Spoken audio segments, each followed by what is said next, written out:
கொங்கு வேளாளர் கவுண்டரை புறக்கணிச்சிட்டாங்க. காங்கிரஸ் வேட்பாளர் தேர்வு பற்றி கரூர் எம்பி ஜோதிமணி கடுமையாக விமர்சனம் பண்ணியிருக்கிறாங்க. இது பற்றிய பின்னணி தகவல்களை தற்பொழுது விரிவாக பார்க்கலாம்.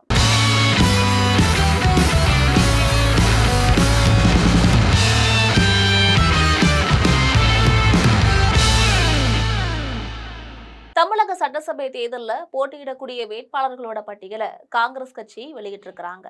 இந்த நிலையில தான் தமிழ்நாட்டின் மேற்கு மண்டலமான கொங்கு பகுதியில செல்வாக்கு மிகுந்த 38 சட்டமன்ற தொகுதிகள்ல பெரும்பான்மை சமூகமாக இருக்கக்கூடிய கொங்கு வெள்ளாள கவுண்டர் மற்றும் அருந்ததியர் சமூகங்களுக்கு முழுக்கவும் வாய்ப்பு மறுக்கப்பட்டிருக்கு. இது தமிழ்நாட்டின் அரசியல் மற்றும் தேர்தல் வரலாற்றுல இதற்கு முன்னாடி நிகழ்ந்திராத ஒன்று என்று கடும் குற்றச்சாட்டுகளை முன்வைத்து பரபரப்பை கிளப்பியிருக்கிறாங்க ஜோதிமணி. தமிழக சட்டசபை தேர்தலில் திமுக கூட்டணியில் காங்கிரஸ் கட்சி இருக்கு. காங்கிரஸ் கட்சிக்கு மொத்தமாக 28 தொகுதிகள் ஒதுக்கப்பட்டுச்சு. நீண்ட இழுபறிக்கு பிறகு 27 தொகுதிகளுக்கு இன்று வேட்பாளர் பட்டியலும் அறிவிக்கப்பட்டிருக்கு.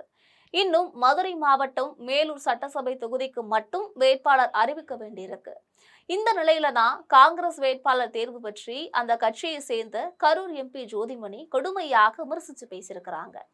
இது பற்றி ஜோதிமணி தன்னுடைய எக்ஸல பக்கத்துல கூறியிருக்கிறதுல வேதனையாக இருக்கிறது. காங்கிரஸ் கட்சியின் வேட்பாளர் பட்டியலில் 12 சட்டசபை உறுப்பினர்களுக்கு மீண்டும் வாய்ப்பளிக்கப்பட்டுள்ளதை வரவேற்கிறேன்.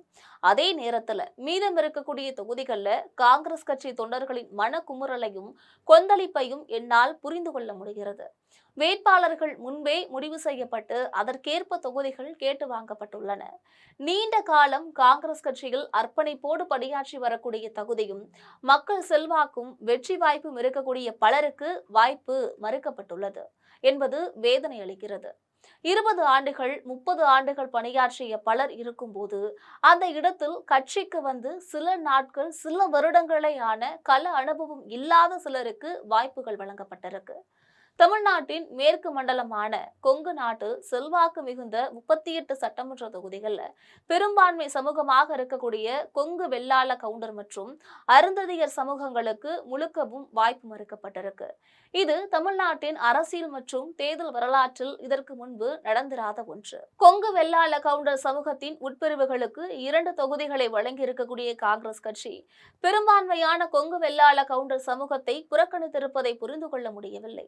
அதே போல 28 தொகுதிகளில் 6 தனி தொகுதிகளை கேட்டு பெற்ற காங்கிரஸ் கட்சி மிகவும் பின்தங்கிய விளிம்பு நிலை சமூகமாக இருக்கக்கூடிய அருந்ததியர் சமூகத்திற்கு வாய்ப்பை மறுத்திருக்கிறது. 2 பெண்களுக்கு மட்டுமே வாய்ப்பு வழங்கப்பட்டிருக்கு. இது காங்கிரஸ் கட்சியின் சமூக நீதி கோட்பாட்டிற்கும் சமூகத்தின் கடைகோடி மக்களுக்காக போராடக்கூடிய தலைவர் ராகுல் காந்தியின் அரசியல் நிலைப்பாட்டிற்கும் எதிராக இருக்கிறது. தமிழ்நாடு காங்கிரஸ் கட்சியின் தலைவர், சட்டமன்ற கட்சி தலைவர் மற்றும் பொறுப்பாளர்களுக்கு தமிழ்நாட்டில் காங்கிரஸ் கட்சியின் எதிர்காலத்தை பற்றியோ தமிழ்நாடு எதிர்நோக்கி இருக்கக்கூடிய கடுமையான அரசியல் சூழலை பற்றியோ உண்மையான கட்சி தொடர்களின் உணர்வுகளை பற்றியோ எந்தவித கவலையும் அக்கறையும் இல்லை என்பது தெளிவாக தெரிகிறது. இவர்களோட பட்டியலை ஏற்க மறுக்கக்கூடிய உரிமை ஒவ்வொரு காங்கிரஸ் தொண்டருக்கும் இருக்கு. அதுதான் காங்கிரஸ் கட்சியின் வலிமையான ஜனநாயக தன்மை. இந்த பேரழிவை தடுத்து நிறுத்த நாங்கள் மேற்கொண்ட முயற்சி வெற்றி பெறவில்லை. ஆனால் நாங்கள் உண்மையான காங்கிரஸ் தொண்டர்களின் உணர்வுகளை உள்வாங்கி அவர்கள் எண்ணங்களை பிரதிபலித்தோம். அவர்களை கைவிட்டு விடவில்லை என்கின்ற திருப்தி மட்டுமே எஞ்சியுள்ளது அந்நியமாக உணர்கிறேன். 30 ஆண்டு காலம் காங்கிரஸ் கட்சியில் பணியாற்றியுள்ளேன். எவ்வளவோ கடினமான காலங்களை, சவால்களை கட்சி எதிர்கொண்ட போதெல்லாம் உணர்வு பூர்வமான ஒத்துழைப்புடன் பணியாற்றி கொண்டிருக்கிறேன், போராடி இருக்கிறேன். முதலாக மிகவும் அந்நியமாக உணர்கிறேன். தமிழ்நாட்டோட எதிர்காலத்தையும் அரசியல் சூழலையும் கருத்தில் கொண்டு இது குறித்து வாக்குப்பதிவு முடிந்த பிறகே விரிவாக பேச விரும்புகிறேன்.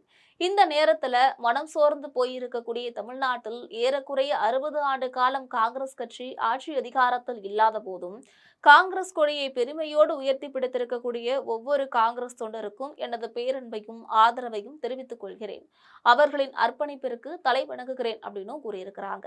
ஜோதிமணியோட இந்த ஒரு பதிவு மற்றும் காங்கிரஸ் கட்சி மீது வைக்கக்கூடிய குற்றச்சாட்டுகள் குறித்து நீங்கள் நினைப்பது என்ன என்பதை கமெண்டில் மறக்காமல் பதிவிடுங்கள். இதுபோன்ற அரசியல் செய்திகளுக்காக எப்பொழுதும் இணைப்பில் இருங்கள் ஜெம் தொலைக்காட்சியோடு.